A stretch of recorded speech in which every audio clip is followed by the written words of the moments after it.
Hello everyone, मैं सौरभ पांडे फिर से आपका वेलकम करता हूँ एक नए वीडियो में। जैसा कि हम लोग लाइफ प्रोसेस पढ़ रहे थे और न्यूट्रिशन पूरा हम लोगों ने कंप्लीट कर लिया था। आज से हम लोग स्टार्ट करेंगे रिस्पायरेशन।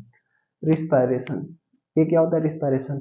हम लोग का न्यूट्रिशन कैसा है? हॉलोजोइक मोड ऑफ न्यूट्रिशन न्यूट्रिशन है, जिसमें फूड को 5 वे से ट्रीट किया जाता है: ingestion, digestion, absorption, assimilation and egestion. तो एब्जॉर्प्शन के बाद जो अगला स्टेप है वो क्या है? एब्जॉर्प्शन तक तो हम लोगों ने देख लिया था। डाइजेस्टेड फूड क्या हुआ था? ब्लड स्ट्रीम में क्या होता है? एब्जॉर्ब हो गया था। डाइजेस्ट एब्जॉर्प्शन तक तो हम लोग देख लिया था। अब एब्जॉर्प्शन के बाद जो है अगला स्टेप है वो है एसिमिलेशन। एसिमिलेशन मीन्स उस एब्जॉर्ब फूड से क्या करना? एनर्जी बनाना। उस एब्जॉर्ब फूड को क्या करना? यूटिलाइज करना। एसिमिलेशन का मतलब ये होता है। तो रिस्पायरेशन क्या होता है? Process that provide energy. Respiration ये प्रोसेस है जो एनर्जी प्रोवाइड करेगा। देखिए रिस्पायरेशन में क्या होता है मैं बताता हूँ। जो एब्जॉर्ब फूड है वो ब्लड स्ट्रीम में अब चला गया है। अब ब्लड हमारे बॉडी में पूरी जगह सर्कुलेट होता है। तो वो जो एब्जॉर्ब फूड है, जो काम का न्यूट्रिएंट है, वो भी पूरे बॉडी में ब्लड के साथ साथ सर्कुलेट हो जाएगा। और उस ब्लड में से क्या करेगा? बॉडी का एक एक सेल उस न्यूट्रिएंट को पिक कर लेगा। मान लीजिए ग्लूकोज को लेना है एनर्जी बनाने के लिए, तो बॉडी का एक एक सेल उस ब्लड में से क्या करेगा? ग्लूकोज को ले लेगा, और ग्लूकोज को लेके उस ग्लूकोज से क्या कर लेगा? एनर्जी बना लेगा। तो रिस्पायरेशन वो प्रोसेस है जिसमें ग्लूकोज से क्या बनता है? एनर्जी बनता है। तो रिस्पायरेशन की डिफिनेशन क्या है? Process that provide energy required for each and every activity of organism. हम जितनी भी एक्टिविटी कर रहे हैं, मैं खड़ा होकर बोल रहा हूँ, आप बैठ के पढ़ रहे हैं, उसके लिए एनर्जी चाहिए। तो एनर्जी आ कहाँ से रही है? वो एनर्जी आ रही है रिस्पिरेशन से। कहाँ से आ रही है? रिस्पिरेशन से। In this process oxygen is taken up from the oxidation of food in order to release energy in water and CO2। Oxidation का मतलब होता है एडिशन ऑफ ऑक्सीजन। ऑक्सीडेशन का मतलब एडिशन ऑफ ऑक्सीजन, ऑक्सीजन का जोड़ना। देखिए एक था फोटोसिंथेसिस, हम लोगों ने पढ़ा था। फोटोसिंथेसिस में क्या हो रहा था? CO2 और H2O सनलाइट के प्रेजेंस में मिक्स करके क्या बनाया जा रहा था? रिएक्ट करा के बनाया जा रहा था ग्लूकोज। ग्लूकोज बनाया जा रहा था। वहां पे फोटोसिंथेसिस में ग्लूकोज बनाया जा रहा था। ये रिस्पिरेशन जो है फोटोसिंथेसिस का ठीक उल्टा है। यहाँ पे ग्लूकोज को तोड़ा जाएगा।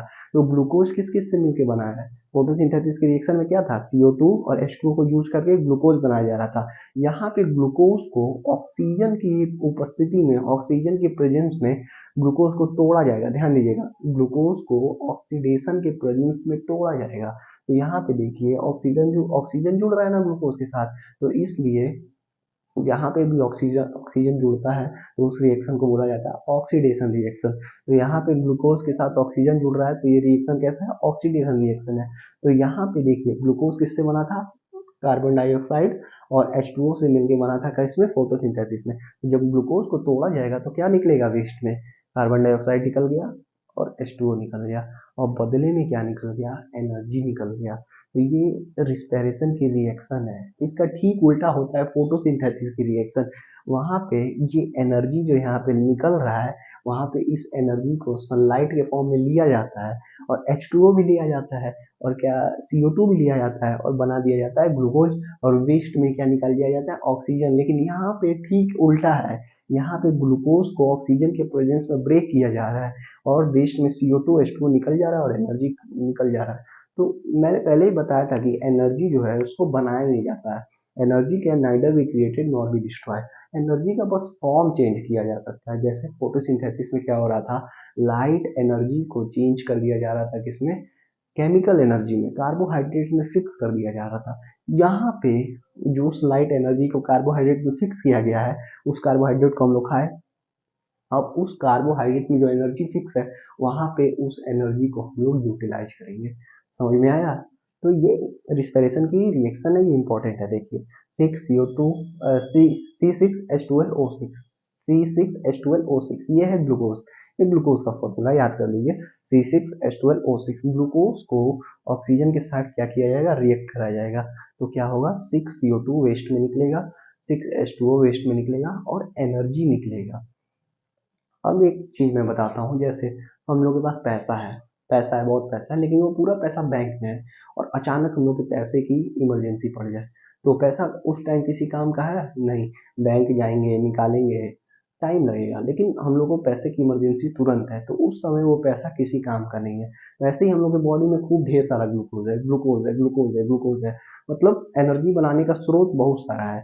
लेकिन अचानक से एनर्जी का यूज बढ़ जाए तो उस समय क्या होगा कि उस समय वो हमारे लिए एनर्जी बढ़ ही नहीं पाएगा, एनर्जी मिल ही नहीं पाएगा। तो वैसे ही क्या किया जाता है, पैसे को हम लोग घर में रखते हैं किस फॉर्म में, एनर्जी, अरे करेंसी के फॉर्म में। पैसे को घर में रखते हैं करेंसी के फॉर्म में। वो करेंसी क्या है, हर जगह यूज होता है। इमरजेंसी कंडीशन में भी उस करेंसी को हम लोग रखे रहते हैं जो तुरंत यूज हो जाता है। वैसे बॉडी में भी करेंसी बनाया जाता है। जैसे एनर्जी का सोर्स तो ग्लूकोज है, लेकिन ग्लूकोज तुरंत यूज नहीं हो सकता है, ग्लूकोज तुरंत यूज नहीं हो सकता है। उससे एनर्जी बनाते हैं हम लोग और एटीपी बनाते हैं। उस एनर्जी को एटीपी के फॉर्म में हम लोग स्टोर कर देते हैं और उस एटीपी को कहा जाता है energy currency of the cell. मतलब हमारे बॉडी में एक एनर्जी का खर्चा जो भी जैसे जहाँ पे भी होता है तो वो एटीपी के फॉर्म में होता है। जो बॉडी में तुरंत एनर्जी चाहिए, मान लीजिए किसी प्रोसेस के लिए तुरंत एनर्जी चाहिए, तो वो एनर्जी जो है वो कहाँ से आएगा, वो एटीपी से आएगा। एटीपी क्या है, एनर्जी करेंसी है, उसमें एनर्जी स्टोर रहती है और वो एटीपी बॉडी में स्टोर रहता है। जहाँ कहीं भी एनर्जी की आवश्यकता है वो एटीपी तुरंत क्या होगी, यूटिलाइज हो जाएगा। ग्लूकोज तुरंत यूटिलाइज नहीं हो सकता है क्योंकि रिस्पिरेशन की रिएक्शन में थोड़ा टाइम लगता है। ग्लूकोज तुरंत यूटिलाइज होकर उससे हम लोग एनर्जी नहीं बना सकते हैं, बट उस ग्लूकोज को यूटिलाइज करके एनर्जी बना के एनर्जी को किस में कन्वर्ट कर लेते हैं, एटीपी के फॉर्म में, और एटीपी तुरंत यूटिलाइज हो जाता है। तो यही यहाँ पे लिखा है, the energy release in respiration is chemical energy, chemical energy which get stored, किस फॉर्म में, which get stored in the form of adenosine triphosphate. ATP का फुल फॉर्म है adenosine triphosphate molecule. ATP molecule called the energy currency of the cell. ATP molecule को क्या कहा जाता है, energy currency of the cell. अब है respiration का स्टेप। रिस्पिरेशन 3 स्टेप में होता है, glycolysis, Krebs cycle and ETS. अब हम देखते हैं स्टेप्स ऑफ रिस्पिरेशन। रिस्पिरेशन के जो स्टेप होते हैं वो मेनली 3 स्टेप होते हैं। पहला ग्लाइकोलिसिस, दूसरा क्रेब्स साइकिल और तीसरा ईटीएस, इलेक्ट्रॉन ट्रांसपोर्ट सिस्टम। तो पहला स्टेप है ग्लाइकोलिसिस। ग्लाइकोलिसिस जैसा कि नाम से समझ में आ रहा है, ग्लाइकोलिसिस, ग्लाइको मीन्स ग्लूकोज और लिसिस मतलब तोड़ना या ब्रेक डाउन, मतलब ग्लूकोज का टूटना, ग्लाइकोलिसिस। पहला रिएक्शन, पहला स्टेप क्या है रिस्पिरेशन का, ग्लाइकोलिसिस में क्या हुआ, ग्लूकोज टूटेगा। लिखा है it take place in the cytoplasm of the cell. ये ग्लाइकोलिसिस कहाँ होता है, साइटोप्लाज्म में। ध्यान दीजिएगा, रिस्पिरेशन पूरी होगी ही सेल में, क्योंकि ब्लड स्ट्रीम में से ग्लूकोज को एक एक सेल बॉडी का पिक कर लेगा और सेल अपने अंदर एनर्जी बनाएगा। तो ये ग्लाइकोलिसिस है, ये रिस्पिरेशन का पहला स्टेप है। और ग्लाइकोलिसिस कहाँ होगा, साइटोप्लाज्म में होगा। इसमें क्या होगा, ग्लूकोज क्या है, इधर का आप नोट कर लीजिए, मैं इरेज करता हूँ।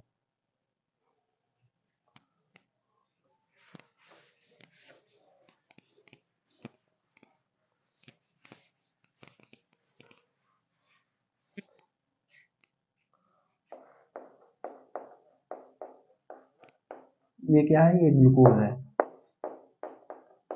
ग्लाइकोलिसिस जो रिस्पिरेशन का पहला स्टेप है, इसमें ग्लूकोज का ब्रेक डाउन किया जाएगा। ये कहाँ होगा, साइटोप्लाज्म में। ग्लाइकोलिसिस का लोकेशन इंपॉर्टेंट है, अगर क्वेश्चन आता है ग्लाइकोलिसिस कहाँ होगा तो ग्लाइकोलिसिस की लोकेशन है साइटोप्लाज्म। तो इसमें क्या होगा, ग्लूकोज को ब्रेक करके, यहाँ पे देखिए ग्लूकोज में कितना मॉलिक्यूल ऑफ कार्बन है, 6 मॉलिक्यूल ऑफ कार्बन है ग्लूकोज में। ग्लूकोज का फॉर्मूला है C6H12O6। ग्लूकोज में 6 मॉलिक्यूल ऑफ क्या है, कार्बन है। तो 3 कार्बन कंपाउंड में कन्वर्ट कर दिया जाएगा। ग्लूकोज में कितना कार्बन है, 6 कार्बन। ग्लूकोज को ब्रेक करके 3 कार्बन कंपाउंड में कन्वर्ट कर दिया जाएगा, जिसका नाम है पायरुवेट। क्या नाम है, पायरुवेट। तो ग्लाइकोलिसिस में यही होता है। देखिए ग्लूकोज क्या होता है, ग्लूकोज में 6 कार्बन होता है। तो उस 6 कार्बन कंपाउंड को ब्रेक करके 2 मॉलिक्यूल ऑफ 3 कार्बन कंपाउंड में कन्वर्ट कर दिया जाता है, जिसको जिसको कहते हैं पायरुवेट। ध्यान दीजिए एक बार और, ग्लाइकोलिसिस की लोकेशन क्या है, ग्लाइकोलिसिस होगा साइटोप्लाज्म में। उस साइटोप्लाज्म में क्या होगा, ग्लूकोज का ब्रेक डाउन होगा। ग्लूकोज में 6 कार्बन है, 6 कार्बन है, तो 6 कार्बन को तोड़ के 3 कार्बन का दो दो कंपाउंड बना दिया जाएगा। 3 कार्बन का 2 कंपाउंड बना दिया जाएगा, जिसको कहा जाएगा पायरुवेट। तो ग्लाइकोलिसिस क्या लिखा है, पढ़िए, it take place in cytoplasm, ये इंपॉर्टेंट है, of the cell in all cases. कोई भी सेल हो, सब में कहाँ होगा, साइटोप्लाज्म में होगा। The first step is the breakdown of glucose into 3 carbon molecule called pyruvate. One molecule of glucose produce 2 molecule of pyruvate. जो एक मॉलिक्यूल ऑफ ग्लूकोज का वो 2 मॉलिक्यूल ऑफ पायरुवेट प्रोड्यूस कर रहा है। एक molecule of glucose 2 molecule of pyruvate produce कर रहा है। कैसे? ग्लूकोज क्या है 6 कार्बन कंपाउंड है और पायरुवेट क्या है 3 कार्बन कंपाउंड है। ग्लूकोज ही टूट रहा है तो क्या बन रहा है पायरुवेट बन रहा है। पायरुवेट का 2 मॉलिक्यूल बन रहा है। अब ये पायरुवेट है, इसका फेट देखेंगे। फेट मतलब कि अगर यूकैरियोटिक सेल है और दो टाइप के सेल होते हैं, जैसे कि 9th और 8th में आप लोगों ने पढ़ाई होगा यूकैरियोटिक और प्रोकैरियोटिक सेल। प्रोकैरियोटिक सेल क्या होता है? जिसमें membrane mouth cell organelles absent हो, और यूकैरियोटिक सेल जिसमें membrane mouth cell organelle present हो। तो यूकैरियोटिक सेल के अंदर माइटोकॉन्ड्रिया भी प्रेजेंट होगा, लेकिन प्रोकैरियोटिक सेल के अंदर माइटोकॉन्ड्रिया नहीं प्रेजेंट होगा।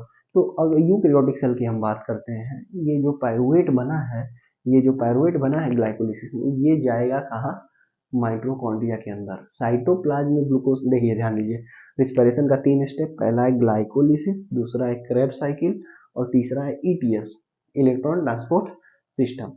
तो पहले स्टेप में ग्लाइकोलिसिस में ग्लूकोज ब्रेक डाउन होगा पायरुवेट के फॉर्म में। ग्लूकोज क्या है 6 कार्बन कंपाउंड है, पायरुवेट क्या है 3 कार्बन कंपाउंड है। दूसरे स्टेप क्रेब्स साइकिल में ये जो पायरुवेट है ये जाएगा माइटोकॉन्ड्रिया के अंदर। अभी तक ये रिएक्शन ग्लाइकोलिसिस की कहाँ हो रहा था? साइटोप्लाज्म में। लेकिन अब क्या होगा? ये पायरुवेट चला जाएगा माइटोकॉन्ड्रिया के अंदर और वहां पे माइटोकॉन्ड्रिया के मैट्रिक्स में रिएक्शन होगा। कौन सा रिएक्शन? Krebs cycle. समझे? माइटोकॉन्ड्रिया का मैट्रिक्स क्या है मैं बताता हूँ। जैसे समझिए माइटोकॉन्ड्रिया है,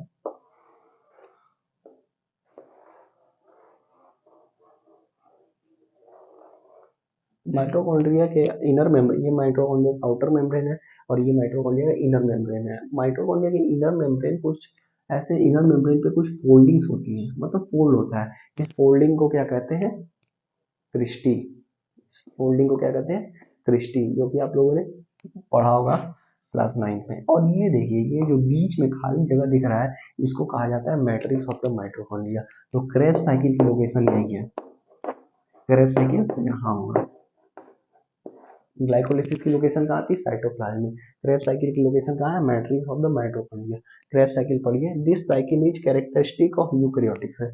अब ये जो क्रेब्स साइकिल है ये बस यूकैरियोटिक सेल में ही होगा। क्यों? क्योंकि प्रोकैरियोटिक सेल में तो माइटोकॉन्ड्रिया प्रेजेंस ही नहीं होता है। ध्यान दीजिए, प्रोकैरियोटिक सेल में सारे membrane bound cell organelles absent होते हैं। तो माइटोकॉन्ड्रिया भी एक मेम्ब्रेन बाउंड सेल ऑर्गेनेल है, तो प्रोकैरियोटिक में प्रेजेंट ही नहीं होगा।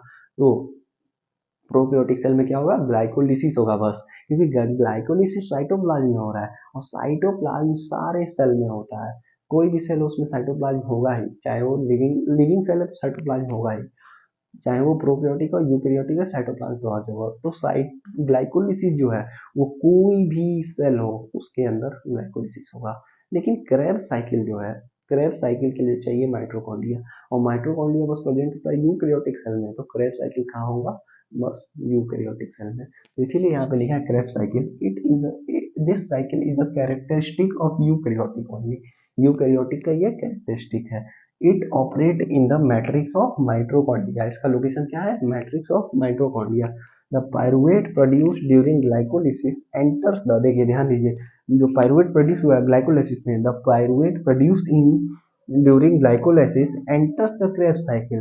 अब क्रेब्स साइकिल में क्या करेगा? एंटर करेगा ये pyruvate, where after its complete oxidation. अब इस क्या होगा? इस पायरुवेट को भी तोड़ा जाएगा। जैसे पायरुवेट कार्बन ग्लूकोज को तोड़ना चालू किया, ग्लूकोज में 6 कार्बन था, ग्लूकोज को 6 कार्बन को तोड़ के 3 कार्बन पायरुवेट कर दिए। अब क्रेब्स साइकिल में भी ऑक्सीजन के प्रेजेंस में, ध्यान दीजिएगा, ऑक्सीजन के प्रेजेंस में इस क्या पायरुवेट को तोड़ा जाएगा। मैंने आपको पहले ही बताया था, जो फोटोसिंथेसिस में जो ग्लूकोज बन रहा था उसमें सनलाइट के एनर्जी को बॉन्ड्स में स्टोर किया जा रहा है।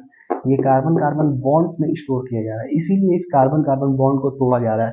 तोड़ा जा रहा है तो इससे एनर्जी रिलीज हो रही है और उसी एनर्जी को हम लोग कन्वर्ट कर ले रहे हैं एटीपी के फॉर्म में। तो वही लिखा है कि the Krebs cycle where after its complete oxidation. Pyruvate का कंप्लीट ऑक्सीडेशन होगा तो वेस्ट में निकलेगा CO2 और H2O रिलीज होगा।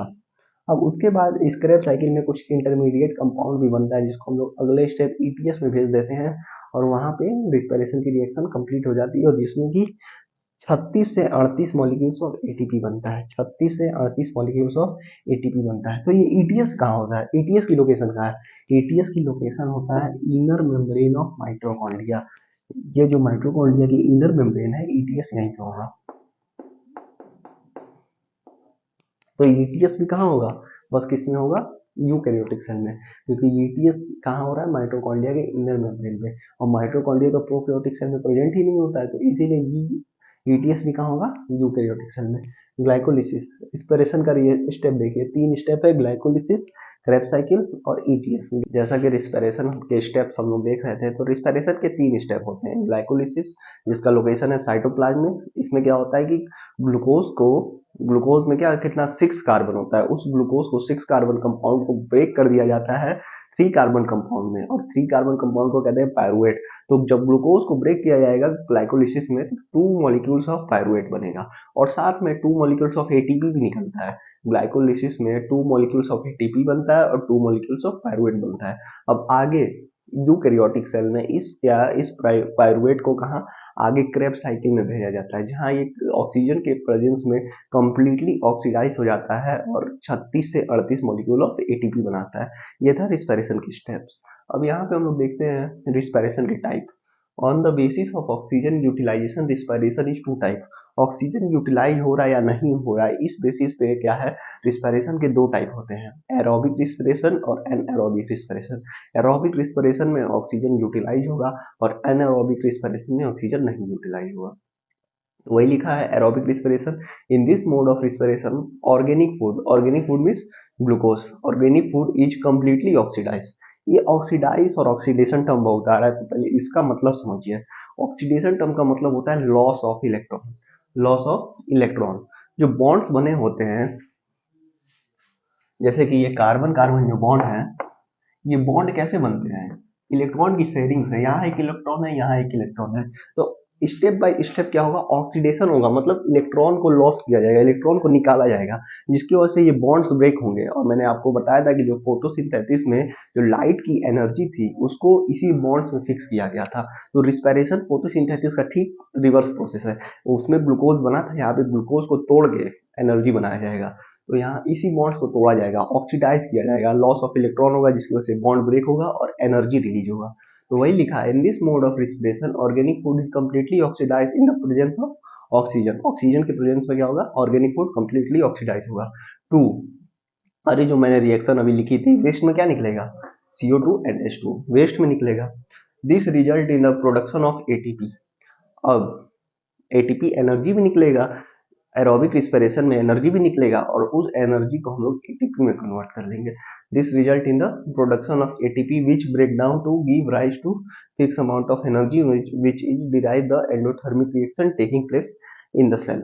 अब 2 टाइप का रिएक्शन होता है, आप लोगों ने केमिस्ट्री में पढ़ा होगा, एंडोथर्मिक एंड एक्सोथर्मिक। जो जिस किसी रिएक्शन में भी हीट निकले तो उसको बोलेंगे एंडोथर्मिक रिएक्शन, और जिस किसी रिएक्शन में भी हीट देना पड़े, बाहर से हम लोग को देना पड़े, तो उसको बोलेंगे एक्सोथर्मिक रिएक्शन। तो यहाँ पे क्या होता है, हीट मतलब एनर्जी, हीट भी क्या एनर्जी। तो यहाँ पे क्या हो रहा है, हीट अरे एनर्जी निकल रहा है, जब ग्लूकोज ब्रेक डाउन हो रहा है तो एनर्जी निकल रहा है, तो कैसा रिएक्शन है, ये है एंडोथर्मिक रिएक्शन। वही यहाँ पे लिखा है, जब एटीपी ब्रेक डाउन होगा, यहाँ पे लिखा है this result in the production of ATP which break down, जब एटीपी ब्रेक डाउन होगा to give rise to a fix amount of energy, give rise to a fix amount of energy which can derive the endothermic reaction taking place in the cell. तो ये reaction देखते हैं। अभी जो मैंने reaction लिखी थी वही ये रिएक्शन है, C6H12O6, ये ग्लूकोज है, ग्लाइकोलिसिस हुआ साइटोप्लाज्म में। ध्यान दीजिएगा, ग्लाइकोलिसिस के लिए ऑक्सीजन की आवश्यकता नहीं है। ग्लाइकोलिसिस क्या होता है, इन एब्सेंस ऑफ ऑक्सीजन होता है। और अगला स्टेप जो क्रेब्स साइकिल है, उसमें ऑक्सीजन की, वो बिना ऑक्सीजन के नहीं हो सकता है, ऑक्सीजन रिक्वायरमेंट क्रेब्स साइकिल में है। तो ये ग्लूकोज है, ग्लाइकोलिसिस हुआ साइटोप्लाज्म में, क्या बना, ये पायरुवेट है। देखिए इसका क्या फॉर्मूला है पायरुवेट का, CH3COCOH। कितना कार्बन है, 1 2 3, 3 कार्बन कंपाउंड है, तो ये पायरुवेट है और एनर्जी निकला। अब इस पायरुवेट को कहाँ भेज दिया गया, क्रेब्स साइकिल।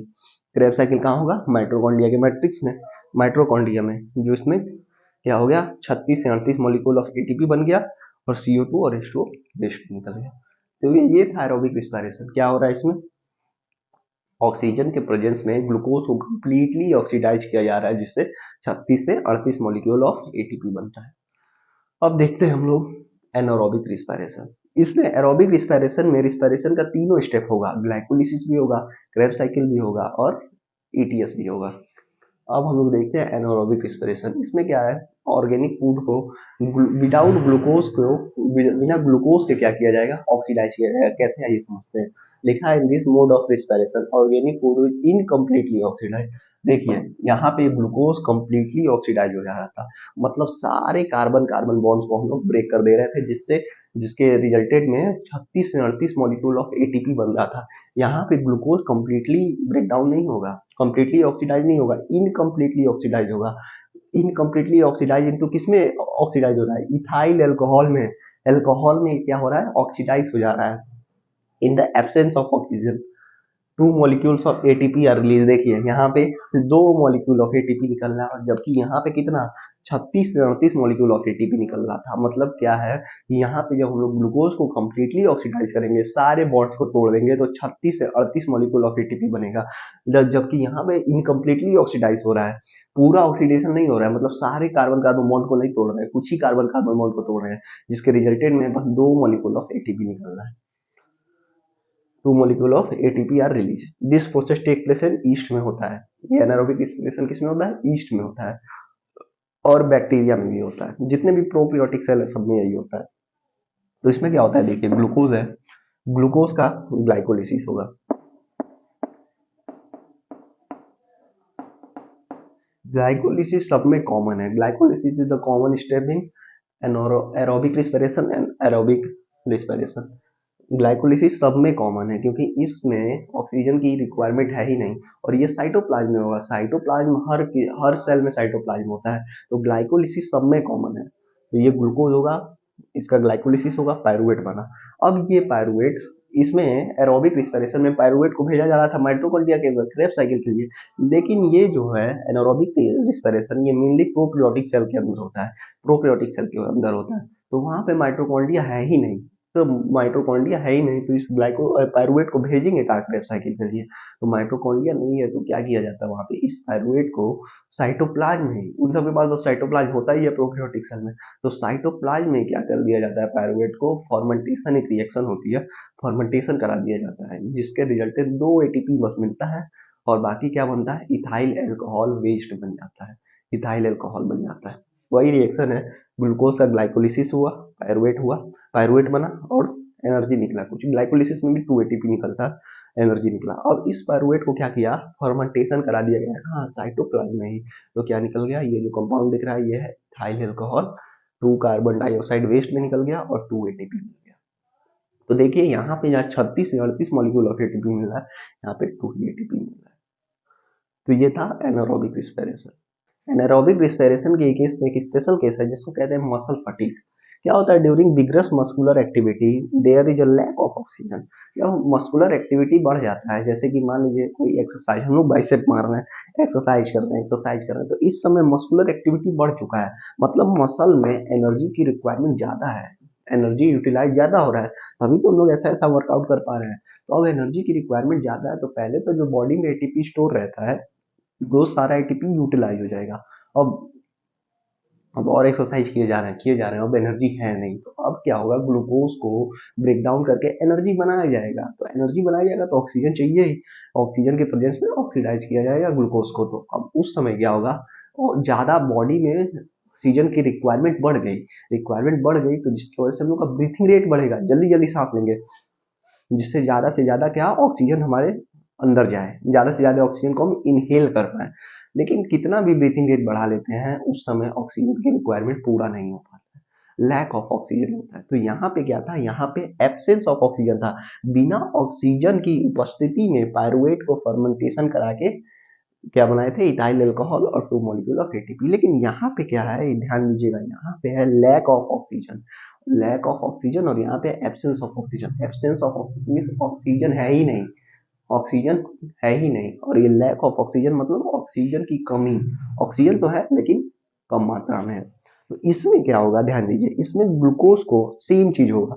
ग्लूकोज ग्लाइकोलिसिस तो सब में कॉमन है, क्योंकि इसमें ऑक्सीजन रहे या ना रहे ग्लाइकोलिसिस को कुछ फर्क ही नहीं पड़ेगा, क्योंकि ग्लाइकोलिसिस में ऑक्सीजन का रिक्वायरमेंट नहीं है, ग्लाइकोलिसिस में ऑक्सीजन की रिक्वायरमेंट नहीं है। जो अगला स्टेप है ग्लाइकोलिसिस के बाद क्रेब्स साइकिल, उसमें ऑक्सीजन की रिक्वायरमेंट होती है। तो यहाँ पे होगा ग्लूकोज, ग्लूकोज ग्लाइकोलिसिस तो होगा ही, पायरुवेट बन गया, एनर्जी निकल गया। अब इस पायरुवेट को हमारे पास तो माइटोकॉन्ड्रिया होता है, माइटोकॉन्ड्रिया में नहीं भेजेंगे, क्यों? क्योंकि माइटोकॉन्ड्रिया में क्रेब साइकिल होगा और क्रेब साइकिल के लिए चाहिए ऑक्सीजन, जो कि ऑक्सीजन है नहीं। तो यहाँ पे हमारे ये साइटोप्लाज्म में ही फर्मेंटेशन की रिएक्शन हो जाती है।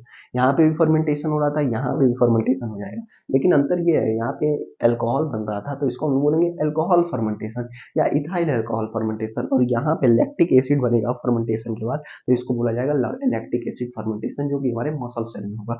तो क्या होगा, यही सेम काम होगा, पायरुवेट का लैक्टिक एसिड फर्मेंटेशन हो जाएगा। कहाँ पे? फर्मेंटेशन की रिएक्शन साइटोप्लाज्म में ही होती है।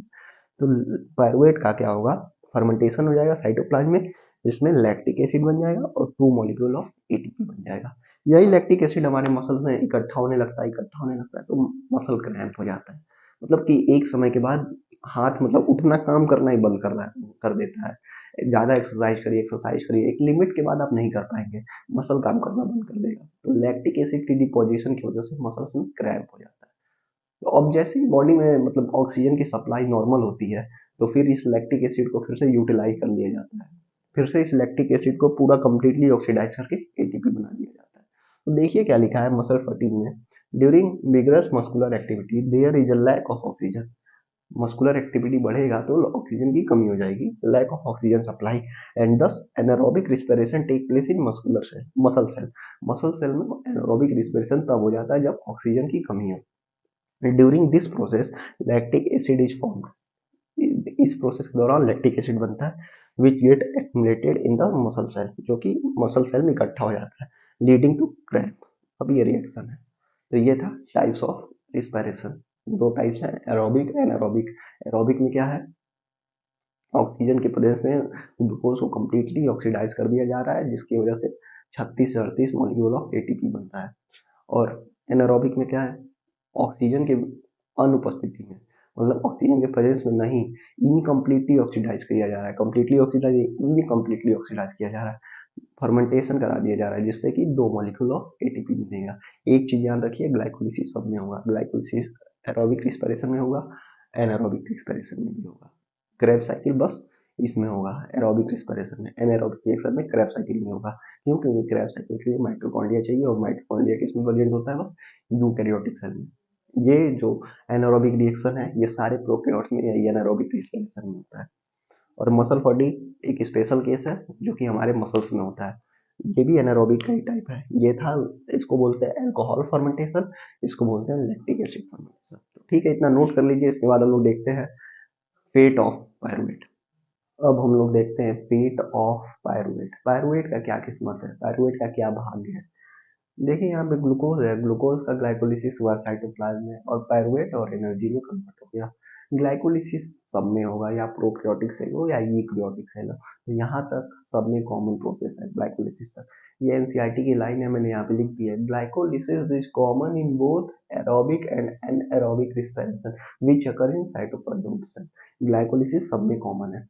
अब उसके बाद ये जो लिखा है, ये पूरा जो चार्ट टाइप का है, ये बहुत इंपॉर्टेंट है, क्योंकि ये एनसीईआरटी में दे रखा है। इसको आप लोग लिख लिख के प्रैक्टिस करिए, अपने दिमाग में सेट कर लीजिए, क्योंकि ये बोर्ड में भी बहुत बार पूछ लिया गया है, ये बहुत इंपॉर्टेंट है। ग्लूकोज ग्लूकोज का ग्लाइकोलिसिस हुआ साइटोप्लाज्म में, पायरुवेट बना और एनर्जी, कुछ एनर्जी रिलीज हो गया। अब इस पायरुवेट का क्या किस्मत है, अगर ये पायरुवेट किसी ऐसे सेल में बना है जिस सेल में ऑक्सीजन प्रेजेंट ही नहीं है, जैसे कि ईस्ट प्रोकैरियोटिक सेल, तो वहां पे क्या होगा, देखिए इस पायरुवेट का अगर जहाँ ऐसे सेल में है बना है, यहाँ पे एब्सेंस ऑफ O2 है, जैसे कि ईस्ट में होता है, वहां पे क्या हो जाएगा, इस पायरुवेट का फर्मेंटेशन हो जाएगा। कौन सा फर्मेंटेशन? अगर एब्सेंस ऑफ ऑक्सीजन है, तो ध्यान दीजिएगा, एब्सेंस ऑफ ऑक्सीजन है तो alcoholic fermentation, ethyl alcohol fermentation. लेकिन लैक ऑफ ऑक्सीजन है, ऑक्सीजन तो है, एक होता है एब्सेंस ऑफ ऑक्सीजन, एक lack of oxygen. Absence of oxygen mean oxygen की कमी, और lack of sorry absence of oxygen, lack of oxygen. Absence of oxygen means oxygen है ही नहीं, और lack of oxygen means oxygen की कमी, ऑक्सीजन तो है लेकिन कम मात्रा में। तो अगर ये अब्सेंस ऑफ ऑक्सीजन के पायरुवेट ऐसे सेल में बना है जिस सेल में ऑक्सीजन है ही नहीं, एकदम अपसेट है, जैसे कि ईस्ट में होता है, तो यहाँ पे इस पायरुवेट का फर्मेंटेशन हो जाएगा। फर्मेंटेशन हो जाएगा तो क्या बनेगा, इथेनॉल बनेगा, CO2 बनेगा और एनर्जी बनेगा, जैसे कि 2 ATP निकल रहा था, अभी हम लोगों ने देखा था। अब ये पायरुवेट अगर किसी ऐसे सेल में बना है जहाँ पे ऑक्सीजन तो है लेकिन कम मात्रा में है, लैक ऑफ ऑक्सीजन है, जैसे कि हमारा मसल सेल में, तो वहाँ पे इस पायरुवेट क्या हो जाएगा, लैक्टिक एसिड फर्मेंटेशन। याद रखिएगा, अगर एब्सेंस ऑफ ऑक्सीजन है तो इथाइल अल्कोहल फर्मेंटेशन या ethanol fermentation. Lack of oxygen है तो कौन सा, लैक्टिक एसिड फर्मेंटेशन, जो हमारे मसल सेल में होता है।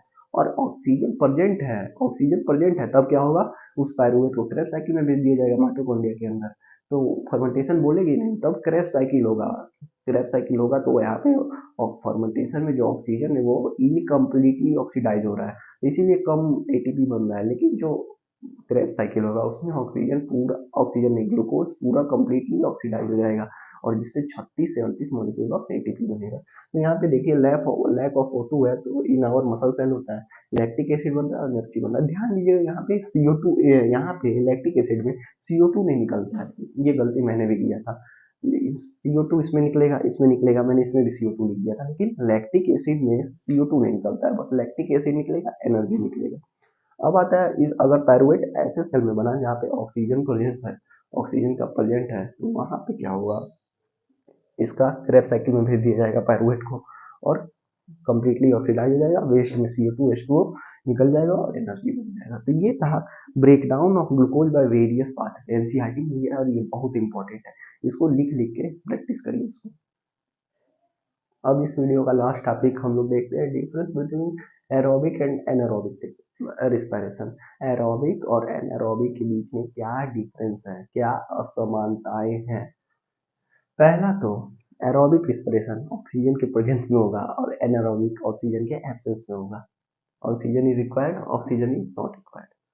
अब एरोबिक रिस्पिरेशन में है ग्लाइकोलिसिस और क्रेब साइकिल दोनों होगा, लेकिन एनारोबिक रिस्पिरेशन में बस ग्लाइकोलिसिस होगा, ग्लाइकोलिसिस के बाद क्या हो जाएगा, फर्मेंटेशन हो जाएगा। मतलब कि क्रेब साइकिल जो है वो कहाँ होता है, माइटोकॉन्ड्रिया में, और यहाँ पे क्रेब साइकिल हो नहीं रहा है, तो माइटोकॉन्ड्रिया इसमें इन्वॉल्व भी नहीं है। तो पहला डिफरेंस यही है, it occur in cytoplasm and mitochondria, glycolysis cytoplasm में और क्रेब साइकिल माइटोकॉन्ड्रिया में, तो रिस्पायरेशन दोनों में हो रहा है, इट अकर इन साइटोप्लाज्म में माइटोकॉन्ड्रिया, लेकिन ये बस साइटोप्लाज्म में होगा, क्योंकि माइटोकॉन्ड्रिया में यहाँ पे क्रेब साइकिल होगा ही नहीं। क्यों, क्योंकि ये ऑक्सीजन की अनुपस्थिति में हो रहा है, ऑक्सीजन के एब्सेंस में हो रहा है।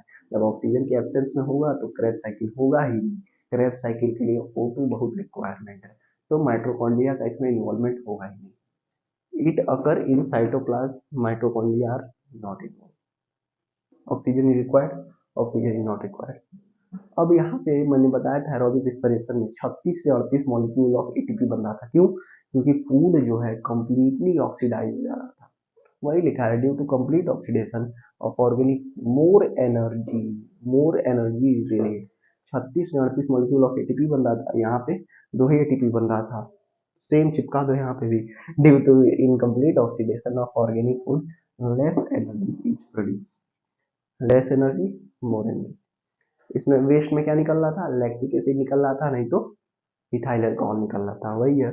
End product are lactic acid या इथाइल अल्कोहल। इसमें क्या निकल रहा था वेस्ट में, कार्बन डाइऑक्साइड और वाटर, कार्बन डाइऑक्साइड और water. End product are CO2 and H2O।